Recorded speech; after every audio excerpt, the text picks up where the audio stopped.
ভূমিহীন কৃষক, আপনারা যারা কৃষক বন্ধুর জন্য অ্যাপ্লাই করেছেন, তো আপনারা কিভাবে আপনাদের অ্যাপ্লিকেশন স্ট্যাটাস, মানে আপনারা যেটা আবেদন করেছেন দুয়ারে সরকারে, তো সেটা স্ট্যাটাস আপনারা কিভাবে দেখবেন চলুন আমরা দেখে নিই।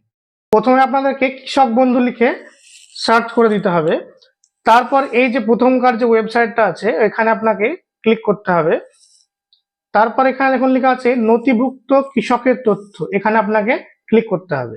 তো আপনারা কিরকম ভাবে অ্যাপ্লাই করতে পারবেন, সিলেক্ট অপশন যেটা আছে এখানে ক্লিক করবেন। দেখুন এখানে লেখা আছে ভোটার কার্ড, আধার কার্ড, ব্যাংক অ্যাকাউন্ট নাম্বার, কৃষক বন্ধু আইডি, তারপর হচ্ছে মোবাইল নাম্বার আর অ্যাকনলেজমেন্ট নাম্বার। এই সবগুলো দিয়ে আপনি যে কোনো একটা নাম্বার এখানে সিলেক্ট করবেন।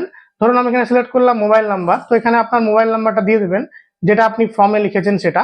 তারপরে এই যে ক্লিক করবেন এখানে টিক মার্কে, তারপর এই যে সার্চ অপশন আছে এখানে ক্লিক করবেন। তাহলে আপনার যে অ্যাপ্লিকেশন যেটা আপনি করেছেন সেটা কি স্ট্যাটাস, এটা অ্যাপ্রুভ হয়েছে কি হয়নি বা এন্ট্রি হয়েছে কি হয়নি সেটা আপনার এখানে দেখিয়ে দেবে। তো এরকম ভাবে আপনারা চেক করে নিতে পারবেন।